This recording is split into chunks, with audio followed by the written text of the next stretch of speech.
მოგესალმებით დღეს კვირაა და კვირის მნიშვნელოვან მოვლენებს ინფოდაიჯესტის გადამღებ ჯგუფთან ერთად მე ჟურნალისტი ნანა ქობალია წარმოგიდგენთ.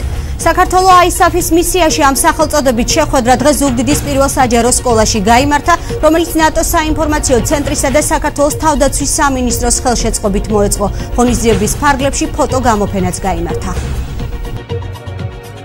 ზუგდიდის ნომერ პირველ საჯარო სკოლაში დღეს ფოტო გამოფენა სახელწოდებით საქართველოს ISAF-ის მისიაში გაიხსნა. ღონისძიების ჩატარების ინიციატივა ასოციაცია იმედი დევნილ ქალთა მოძრაობა მშვიდობისთვის ეკუთვნის. გამოფენაზე, რომელიც ნატოს შესახებ საინფორმაციო ცენტრისა და საქართველოს თავდაცვის სამინისტროს ხელშეწყობით გაიმართა, წარმოდგენილი იქნა ავღანეთის სამშვიდობო მისიაში ქართველი ოფიცრებისა და ჯარისკაცების მონაწილეობის ამსახველი 30 ფოტო. ფოტო გამოფენას ადგილობრივი არასამთავრობო ორგანიზაციებისა და საჯარო უწყებების წარმომადგენლები დაესწრნენ. ჩვენი ორგანიზაცია ასოციაცია იმედი დევნილ ქალთა მოძრაობა მშვიდობისათვის მასპინძლობს ავღანეთში ქართველი ჯარისკაცების ცხოვრებისა და საქმიანობის ამსახველ ფოტო გამოფენას. ფოტო გამოფენაზე წარმოდგენილი ექსპონანტები გვიჩვენებს მათ ყოფას, მათ ყოველდღიურობას ავღანეთში.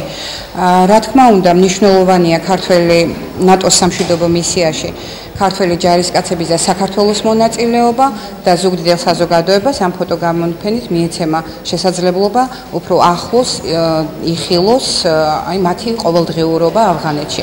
გამოფენის პარალელურად ევროპულ და ევროატლანტიკურ სტრუქტურებში ინტეგრაციის საკითხებში სახელმწიფო მინისტრის მოადგილემ ელენე ხოშტარიამ შეხვედრები გამართა რეგიონში მოქმედი არასამთავრობო ორგანიზაციების წარმომადგენლებთან და ადგილობრივ მოსახლეობასთან. საუბრის მთავარი თემა იყო ნატოს ისტორია და ნატო-საქართველოს ურთიერთობები.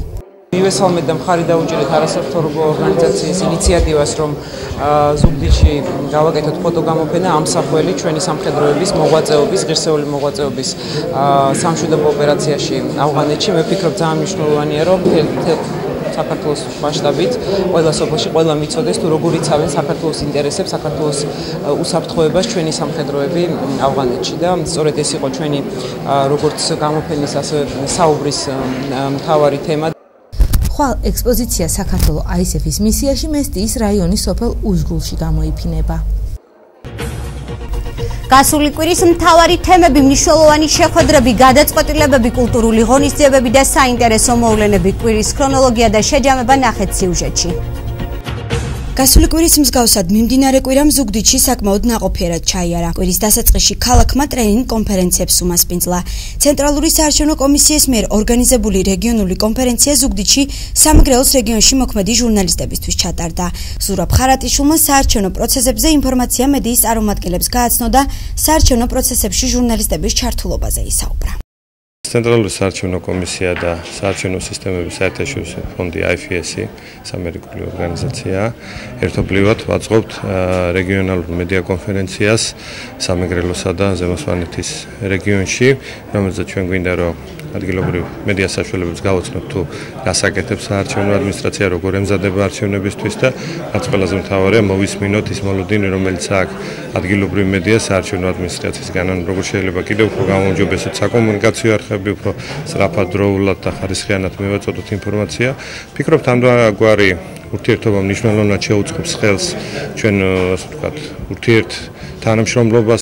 სამეგრელოს ზემო სვანეთის სამხარეო ადმინისტრაციაში ტრენინგი რეგიონის ჟურნალისტებთან საქართველოს ცენტრალურ საარჩევნო კომისიასთან არსებულმა საარჩევნო სისტემების განვითარების რეფორმებისა და სწავლების ცენტრმაც ჩაატარა.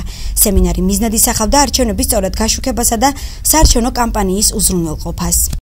საარჩევნო ადმინისტრაცია აგრძელებს რეგიონულ მედიასთან თანამშრომლობის პროექტს. ეს არის ტრენინგი განკუთვნილი იმისთვის, რომ რეგიონული მედიის ჟურნალისტები უკეთ გაერკვნენ საარჩევნო საკითხებში და არჩევნებთან დაკავშირებულ პროცედურებში. არჩევნების სწორად გაშუქებისთვის განკუთვნილ ერთდღიან სემინარს მედიის წარმომადგენლებთან ერთად ადგილობრივი საარჩევნო ოლქის თავმჯდომარე და არასამთავრობო ორგანიზაციების წარმომადგენლები ესწრებოდნენ. ჟურნალისტებმა ტრენინგზე და მის მნიშვნელობაზე საჯაროდ ისაუბრეს. ძალიან საინტერესო შეხვედრა, აქ წარმოდგენილია ის ჟურნალისტები, რომელსაც უკვე აქვთ გარკვეული გამოცდილება, იგივე საპარლამენტო არჩევნების გაშუქებასთან დაკავშირებით, საპრეზიდენტო არჩევნების და არიან ისეთებიც, რომლებიც დღეს პირველად ღებულობენ მონაწილეობას. ეს ძალიან საინტერესოა, რომ თითოეულმა ჟურნალისტმა იცოდეს თუ როგორ გააშუქოს საარჩევნო პროცესი და რამდენად თანაბრად უნდა იყოს ეს ყველაფერი გაშუქებული და ამაში ძალიან დიდი როლი მიუძღვნის რეგიონულ მედიას და წინ ძალიან საინტერესო დღეები გველოდება. გარდა ამისა, კვირის მანძილზე დემოკრატიული ჩართულობის ცენტრში ორი მნიშვნელოვანი შეხვედრა ჩატარდა. 17 ივლისს ინვალიდ ქალთა და ინვალიდ ბავშვთა დედათა ასოციაცია დეას ორგანიზებით ზუგდიდელმა საზოგადოებამ პირადი ცხოვრების ხელშეუხებლობის საკითხზე ფილმის სახელწოდებით ჯონის სტორის იხილა. შეხვედრა მიზნად ისახავდა ახალგაზრდების თანამონაწილეობისა და ჩართულობის გაზრდას, შეზღუდული შესაძლებლობების მქონე პირთა უფლებების დაცვისა და ინტეგრაციის თანასწორობის უზრუნველყოფის ხელშეწყობის საქმეში. ფილმის ჩვენებას დემოკრატიული ჩართულობის ცენტრში პოლიტიკური პარტიის წევრები, საგანმანათლებლო სტრუქტურების წარმომადგენლები, სტუდენტები და სამღვდელოება ესწრებოდა. ჩვენ ვისაუბრეთ სტერეოტიპებზე და განსაკუთრებით პირადი ცხოვრების ხელშეუხებლობისა და სიყვარულის თემაზე, როგორც ყველა ადამიანის უფლებაზე, როგორც სამოქალაქო ცნობიერების უმთავრეს საფუძველზე, უმაღლეს მისწრაფებაზე და ღირებულებაზე. ჩვენ კიდევ ერთხელ შევახსენეთ საზოგადოებას, რომ ყველა ადამიანს მიუხედავად განსხვავებული შესაძლებლობისა აქვს სიცოცხლის, პირადი ცხოვრებისა და სიყვარულის უფლება. მყარი ნარჩენების მართვა, ქალაქის დასუფთავება და წყლის დაბინძურება. ამ თემაზე გამართულ დისკუსიაში მიმდინარე კვირას დემოკრატიული ჩართულობის ცენტრში მოქალაქეებმა საკუთარი პოზიციები დააფიქსირეს. ისინი ქალაქში ერთ-ერთ მწვავე პრობლემად დასახლებასთან ნაგავსაყრელების ახლო მდებარეობას და გამწმენდი შენობა ნაგებობების არარსებობას მიიჩნევენ. დისკუსიის მიმდინარეობისას თვითმმართველობის წარმომადგენლებმა ისაუბრეს ნარჩენების მართვასთან დაკავშირებულ სირთულეებზე და დამსწრე საზოგადოებას გააცნეს პრობლემების მოგვარების გეგმა. ჩვენი პროექტი დავასუფთავოთ საქართველოს შექმნა სახელმძღვანელო ნარჩენების მართვის გეგმასთან დაკავშირებით და თხოვს თითოეულ მუნიციპალიტეტს და მუშაობ თითოეულ მუნიციპალიტეტში ცოტა დავაჩქაროთ ეს პროცესი, რომ რაც შეიძლება მალე გადაწყდეს ეს პრობლემა, იმიტომ რომ მოთხოვნილება მოსახლეობაში სუფთა გარემოში იცხოვროს ნამდვილად არსებობს. კვირა ზუგდიდში საკმაოდ აქტიურად დასრულდა. რა ხდებოდა გასულ კვირას ოკუპირებულ აფხაზეთში, როგორც ჩაიარა ეუთოს დელეგაციის ვიზიტმა და რა შეფასებები მოყვა შეხვედრას. პარალელურად რუსული ომონი გალში ქართულ მოსახლეობას აწიოკებს. ექსპერტებისა და აფხაზეთის ლეგიტიმური მთავრობის მიერ გაკეთებული განცხადებები ნახეთ აფხაზეთის კვირის დაიჯესტში. გასული კვირა ოკუპირებულ აფხაზეთში ეუთოს დელეგაციის სტუმრობით დაიწყო. დელეგაცია ნაციონალურ უმცირესობათა უმაღლესი კომისრის კნუდ ვოლებეკის ხელმძღვანელობით ჩავიდა. ვოლებეკის განცხადებით ის მეოთხედი იმყოფება აფხაზეთში. მალე ამთავრებს თავის საქმიანობას და სურს, რომ მისიის დამთავრებამდე რამე სასარგებლო შეესწინოს აფხაზეთს. ამის შესახებ აფხაზური მედია იუწყება. აფხაზური სეპარატისტული პარლამენტის დეპუტატებთან შეხვედრისას ვოლებეკი დაინტერესდა მოქალაქეობისა და აფხაზური პასპორტების საკითხით. პარლამენტში მას განუმარტეს, რომ აფხაზეთის მოქალაქეებს აქვთ უფლება ჰქონდეთ მეორე რუსეთის მოქალაქეობაც, მაგრამ ეკრძალებათ საქართველოს მოქალაქეობა. რაც შეეხება ნეიტრალურ პასპორტებს, აფხაზი დეპუტატების განცხადებით, ის აფხაზეთისთვის მიუღებელია და არავის არ აქვს სურვილი მიიღოს ეს პასპორტი, ხოლო ვინც ასეთ პასპორტს აიღებს, მას აფხაზეთის მოქალაქეობა ჩამოერთმევა. აფხაზურმა სეპარატისტულმა მხარემ მიუთითა იმაზე, რომ აფხაზური მხარისთვის მიუღებელია ქართული პასპორტების მიღება, მაშინ როდესაც მათ შეუძლიათ რუსეთის პასპორტების მიღება თავისუფლად, ხოლო ქართული პასპორტების მიღება ადამიანებს ავტომატურად დაეკარგებათ აფხაზური მოქალაქეობა.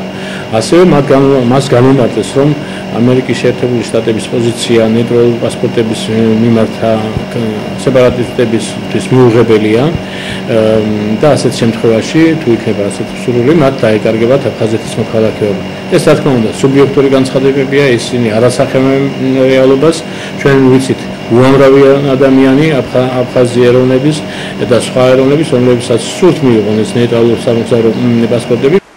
ვოლებეკი ასევე დაინტერესდა აფხაზეთში მცხოვრები ქართველების უფლებების დაცვის საკითხებით.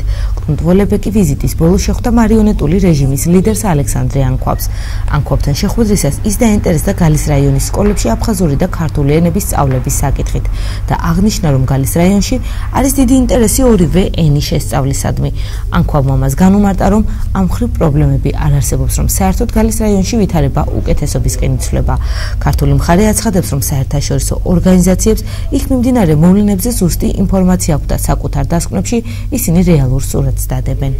ეროვნული უმცირესობების უმაღლესი კომისარიატი ამის შესახებ ინფორმირებულია, მან იცის, ის ფლობს აბსოლუტურ რეალურ სიტუაციას აფხაზეთში, მან იცის ძალთა განლაგების შესახებ და იმ პოზიციების შესახებ, რაც სეპარატისტებს გააჩნიათ. თუმცა ის ასევე ყველაფერს გააკეთებს იმისათვის, რათა შექმნილი სიტუაციიდან აფხაზურმა მხარემაც ნახოს გამოსავალი და ხალხმა ისარგებლოს იმ თანამედროვე სარგებლით, რასაც თანამედროვე მსოფლიო ცივილიზაცია ქვია.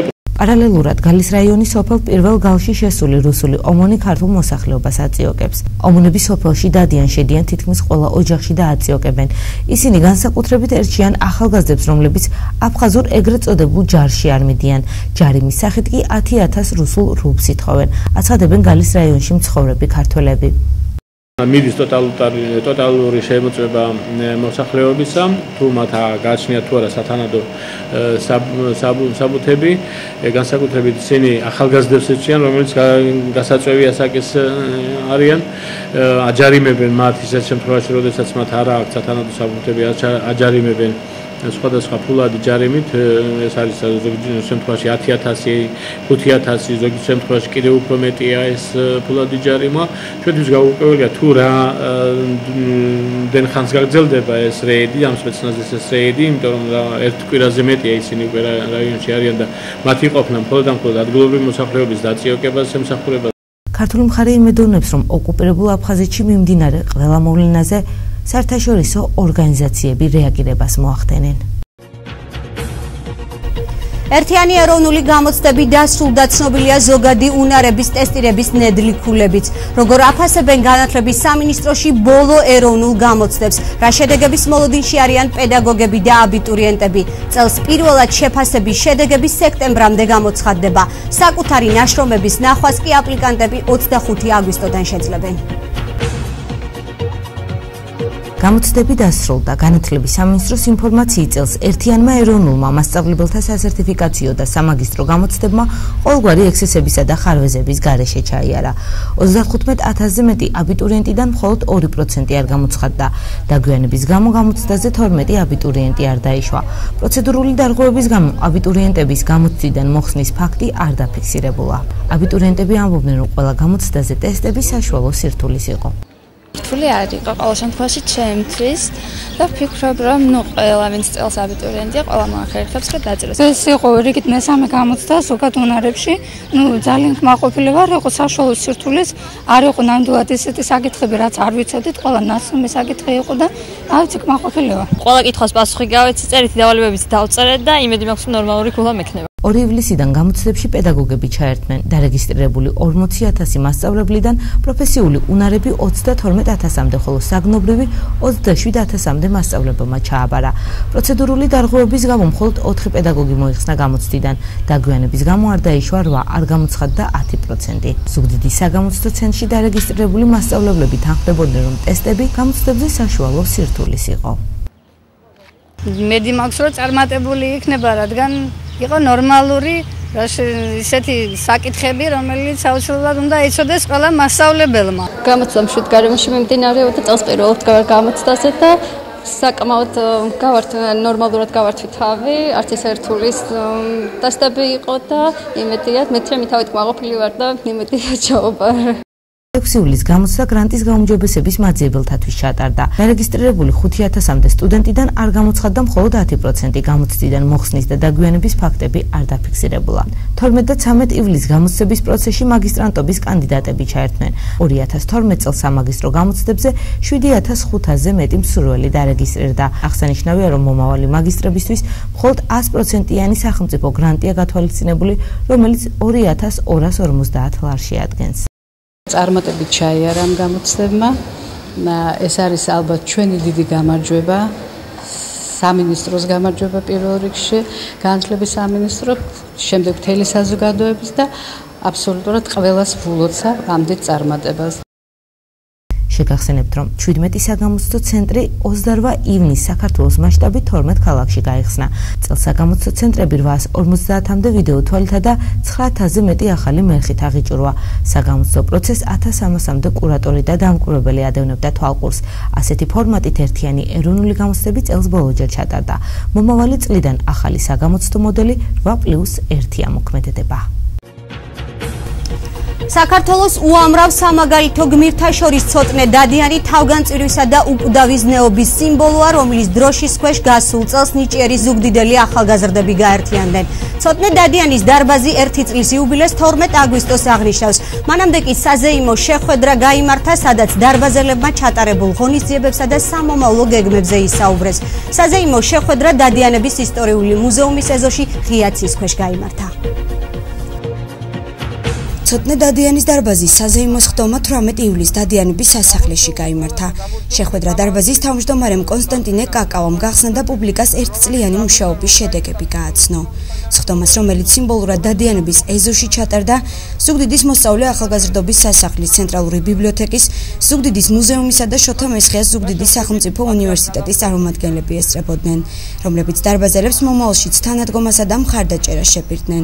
შეხვედრას აგრეთვე დარბაზის დიდი გულშემატკივარი და მეგობარი ტელერადიო კომპანია ოდიშის საინფორმაციო სამსახურის ხელმძღვანელი ნანა ქობალია და ვლაქერნის ღვთისმშობლის ხატის სახელობის ტაძრის დეკანოზი მალხაზ ჭანტურია ესწრებოდნენ. ცოტნე დადიანის დარბაზის თავმჯდომარემ კონსტანტინე კაკავა მოწვეულ სტუმრებს სამახსოვრო საჩუქრები გადასცა და განსაკუთრებული მადლობა მუზეუმის დირექტორს ქალბატონ ლილი ბერაიას გადაუხადა. და უღრმესი მადლობა გადაუხადო ქალბატონ ლილის მუზეუმის დირექტორს, რომელმაც იმთავითვე ძალიან კარგად მიიღო ჩვენი ასეთი თხოვნა შეიძლება ითქვას და დღეს აი ასეთ წმინდა ადგილას მარიამ ღვთისმშობლის კვართის გვერდით შეიძლება ითქვას მოგცა უფლება რომ აი აქ ჩაგვეტარებინა საზეიმო სხდომა. მინდა მოგახსენოთ რომ ცოტნე დადიანის დარბაზი საკმაოდ აქტიურად მონაწილეობდა სხვადასხვა აქტივობებში, ღონისძიებები ჩავატარეთ, უამრავი პროექტები ზუგდიდელმა საზოგადოებამ საკმაოდ კარგად იცის, მაგრამ ჩვენ დღეს აი უმთავრესი კონცეფცია ჩვენი დადიანის დარბაზის რაც არის გავაცადეთ კიდევ ერთხელ ჩვენ მეგობრებს აქ იმყოფებიან ზუგდიდის კულტურისა და განათლების სფეროში მოღვაწე ადამიანები, რომელთაც ძალიან კარგად ესმით ჩვენი არსი, ჩვენ ცოტნე დადიანის დარბაზის წევრებს წამს რომ თანამედროვე ძლიერი ქვეყნის ასაშენებლად არის საჭირო ქართველთა ერთსულოვნება. ჩვენ გვჯერა რომ ქართველი ერი შეძლებს წარსულისა და აწმყოს ღირსეულად შერწყმის შედეგად წარმატებული და ერთიანი საქართველოს აშენებას. ცოტნე დადიანის დარბაზის მნიშვნელობაზე, მათ ერთწლიან მოღვაწეობასა და აქტივობებზე ოდიშთან საუბარში დეკანოზმა მალხაზ ჭანტურიამაც ისაუბრა და ახალგაზრდებს მომავალშიც წარმატებები უსურვა. ყველანი მაყოფილები ვართ, მეგობარი ორგანიზაციები, ეკლესიის წარმომადგენლები, ამ ახალგაზრდებმა ამ ერთი წლის განმავლობაში მართლაც ძალიან ბევრი რამ გააკეთეს. ისინი ძალიან მეთოდოლოგიურად, მიზანმიმართულად მუშაობენ ჩვენს საზოგადოებაში და ჩვენს ახალგაზრდობაში ცოტნე დადიანის სულის წამოწევისკენ, მე ვიტყოდი ამ რაინდული სულის წამოწევისკენ, ძალიან ბევრი ზნეობრივი მაგალითი მისცეს ჩვენს ახალგაზრდებს, ჩააფიქრეს ძალიან ბევრი საზოგადო მოღვაწე და ქმნიან ერთგვარ რაღაცნაირ ჯანსაღ ატმოსფეროს. ჩვენ დიდი სიამოვნებით უერთდებით მათ ყველა წამოწყებას, ცდილობთ გვერდში დაუდგეთ. დარბაზის წარმომადგენლებმა თავიდანვე ისაუბრეს ჩატარებულ ღონისძიებებზე და აუდიტორიას მომავალი გეგმებიც გააცნეს. სექტემბრიდან მალე ცოტნე დადიანის დარბაზი თბილისშიც გააგრძელებს მოღვაწეობას. თუმცა დარბაზის პირველმა თავმჯდომარემ ჩვენთან საუბარში განაცხადა, რომ ზუგდიდი დარბაზის სატახტო ქალაქად დარჩება. ჩვენ ვაყალიბებთ თბილისში ცოტნე დადიანის განყოფილებას, რა თქმა უნდა ჩვენ ხუმრობთ, რომ დარბაზის სატახტო ქალაქი იქნება ზუგდიდში, ეს დაფუძნდა ზუგდიდში, მაგრამ თბილისში ჩვენ ძალიან აქტიურად დავიწყებთ ჩვენს მოღვაწეობას. ცოტნე დადიანის დარბაზში მე ვამაყობ როგორც აი პირველი თავმჯდომარე შეიძლება ითქვას იმ ახალგაზრდებით, ვინც არის გაერთიანებული, ეს არის ზუგდიდის ყველაზე წარმატებული და წარჩიდებული ახალგაზრდები და დარწმუნებული ვარ, რომ მომავალში ეს ხალხი შეძლებს ჩვენი ქვეყნის საზოგადოების აი კულტურული და მეცნიერული განხრით რაღაცნაირად აი წარმატებების მიღწევაში დაეხმარება ჩვენ საზოგადოებას. გარდა ადგილობრივი სტუმრებისა, ცოტნე დადიანის დარბაზის სხდომას საბერძნეთის ქართული სათვისტომოს წარმომადგენელი და ქართული ვიკიპედიის მთავარი ხელმძღვანელი მიხეილ ჭაბუკაშვილი ესწრებოდა. მიხარია რომ აქ ხედავ იმ ნამდვილ საქართველოს, რომელიც გაერთიანებულია ერთიანი იდეის გარშემო, პატრიოტიზმის გარშემო და გავიმეორებ ილიას სიტყვებს, დიდი ილიასი, რომელმაც ერთხელ თქვა სამეგრელოში მოვალ საქართველოს ვნახე, მე ნამდვილი საქართველოს ვნახე აქ. ძალიან მიხარია რომ დარბაზი ასე აქტიურობს, თავის იდეას ბოლომდე მისდევს და იმედია მალე არ მარტო მთელ ზუგდიდს და სამეგრელოს, მთელ საქართველოს შემოიკრიბოს თავის გარშემო. პირველ რიგში აი ესეთ ლამაზ ადგილას რო ვართ, ეს ძალიან დიდს ნიშნავს, აი ეგ ბატონმა თავმჯდომარემ აღნიშნა რომ როდესაც გზას ვიწყებდით, პირველად შევიკრიბეთ ბატონ კოტეს ავტოფარეხში და ამ ავტოფარეხიდან უკვე აგერ სასახლეში ვიკრიბებით და მართავთ საზეიმო სხდომას, რომელზეც იქნა სტრატეგიული გადაწყვეტილებები მიღებული და დაიგეგმა სამუშაო გეგმა, რომლითაც ჩვენ მომავალი ერთი თვის განმავლობაში ვიხელმძღვანელებ და მე ვთვლი რომ დარბაზი ასრულებს თავისი დაკისრებულ მოვალეობას და ცოტნე იყოს თქვენთან.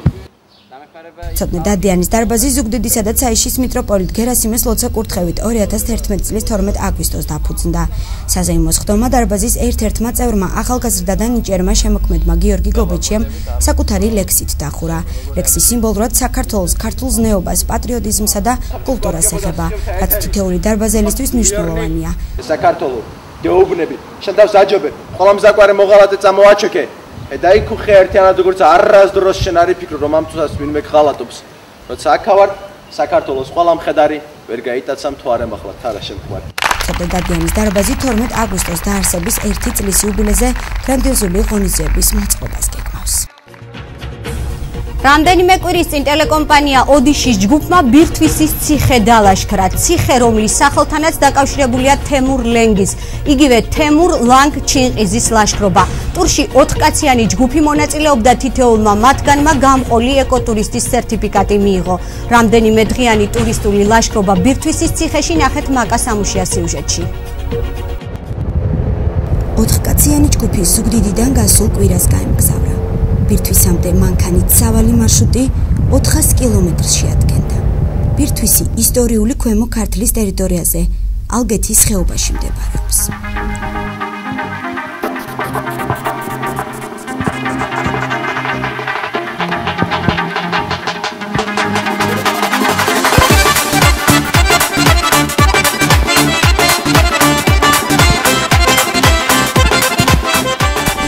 შესაძ ბირთვისის ციხე ითვლებოდა აუღებლად, მაგრამ 1403 წელს თემურ ლანგმა მერვე ლაშქრობის დროს როგორც იქნა მოახერხა მისი აღება, თუმცა ამას დიდი დრო, ენერგია და ძალა მოანდომა. ციხის მიუდგომლობის გამო ქართველებს დიდძალი სურსათსავნო ვაგე და წყალი მოემარაგებინათ. ამასთანავე თვითონ ციხეც კარგად იყო გამაგრებული.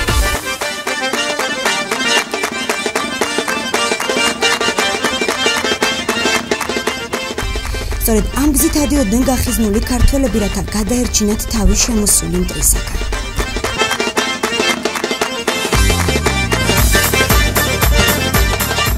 ადამიანს აქ მოხერხებულად გამოუყენებია ბუნების საოცრება. მეტად ძნელად მისადგომ მაღალ მთებშუა იქმნება ბუნების სიმაგრე. ამ გარე მაღალი მთების შუა სხვადასხვა ზომისა და ფორმის მთები მდებარეობს.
კრონოების კედლებით შეუერთებიათ მთების ეს ხაზი და ამრიგად თითქმის 1 კვადრატული კილომეტრი შემოუფარგლავთ.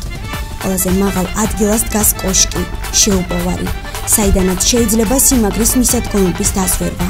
სხვადასხვა ადგილას თავდაცვით ნაგებობებთან ერთად დგას საცხოვრებელი და სამეურნეო ხასიათის შენობები. აქვეა წყალსაცავიც.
მოკლედ ეს ჩემი პირველი ლაშქრობა იყო, ძალიან მომეწონა, ძალიან უამაზესი ადგილებია. არ მეგონა ტელეფონის და ინტერნეტის გარეშე 4 დღე თუ გავძლევდი, მაგრამ ადამიანი ყველაფერს მიეჩვევა. უკვე სურვილის გამიჩნდა, რომ ჩემი მეგობრები ჩამოვიყვანო და ჩემ მეგობრებთან ერთად აქ დავისვენო და იმედი მაქვს სხვა კუთხეებსაც მოვინახულებ. ძალიან მიხარია, რომ ასეთი კარგი ჯგუფი ჩამოყალიბდა. ყველა ლაშქრობა იწყება თავდაპირველად დამოკიდებულია ფიზიკურ მონაცემებზე და მატერიალურ მხარდაჭერაზე. ბიჭებმა აითვისეს წინა დაგეგმარება ლაშქრობის, პროდუქტების არჩევა და ხარისხება, პირველი სამედიცინო დახმარების ნიუანსები, GPS ნავიგაციის გამოყენება, ელემენტარული ცეცხლის დანთება, საჭმლის დამზადება, კარვის გაშლა და უამრავი სხვა ნიუანსები. ჩვენ კომუნიკაციების გარეშე ვიყავით 4 დღის განმავლობაში. ვთვლი, რომ ბიჭებს კაი მარცვალი ჩაუნერგე სამომავლოდ, რაც გამოადგებათ. ჩვენი მიზანი არ იყო მარტო ლაშქრობა და რაღაც მწვერვალის დამყრობა, არამედ ისტორიული ადგილების დათვალიერება, იმიტომ რომ აქ ყველაფერი, ყველა ადგილი საქართველოს ისტორიასთან არის დაკავშირებული.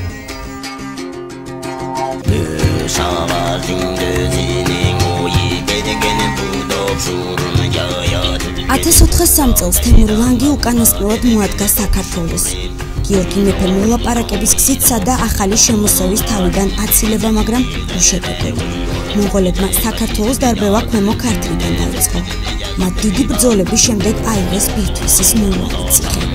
ბირთვისის აღების შემდეგ ის დასავლეთ საქართველოსკენ დაიძრა, სადაც გიორგი მეფე ეკმებოდა. აქამდე მონღოლები დასავლეთ საქართველოში გადასვლას ერიდებოდნენ. აქ ის ისევე სასტიკად და დაუნდობლად იქცეოდა, როგორც საქართველოს სხვა მხარეებში. სპარსელი ისტორიკოსის ცნობით დასავლეთ საქართველოში 700 დაბა და მონასტერი იქნა დარბეული. სამთის მოსვლამ თემურ ლანგი აიძულა უკან გაბრუნებულიყო. მან ზავი შესთავაზა საქართველოს მეფეს. თემურ ლანგმა ხელი აიღო საქართველოს გამაჰმადიანებაზე. ამ ზავით საქართველო კვლავ ქრისტიანულ ქვეყნად რჩებოდა თავისი მობით.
არსებობს თქმულება, რომ ლანგი ყოველივე ბრძოლის წინ თავის მეომრებს უბრძანებდა განკუთვნილ ადგილას დაეტოვებინა ქვა.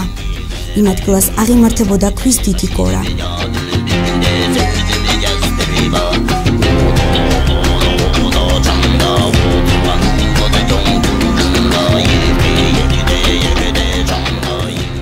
ოქროს ურდოს ჯარი ბრუნდებოდა გამარჯვებული და მეომრები იბრუნებდნენ თავიანთ ქვებს. მაგრამ ყოველი დაბრუნებისას გორაზე რჩებოდა ქვები.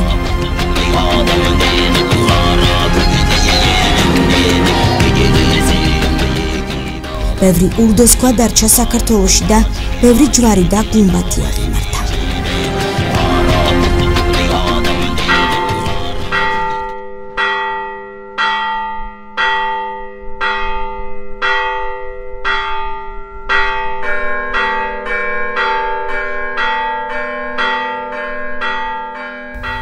სუგდიდში ჩამოსვლისთანავე ჯგუფის წევრებმა მიიღეს სერტიფიკატები, რომლებიც ადასტურებენ, რომ მათ გაიარეს ტრენინგი თემაზე გამყოლი ეკოტურისტულ მარშრუტებზე. 4 კაციან ჯგუფს სერტიფიკატი გადასცეს სამეგრელოს ტურიზმის განვითარების ცენტრის გამგეობის თავმჯდომარემ თამარ ჭეჟიამ და ტელერადიო კომპანია ოდიშის გენერალურმა დირექტორმა დავით გრიგოლიამ. დღეისათვის საინფორმაციო ანალიტიკური პროგრამა ამით დასრულებულია. ინფო დაიჯესტი მომავალ კვირამდე კეთილი სურვილებით გემშვიდობებათ. ნახვამდის.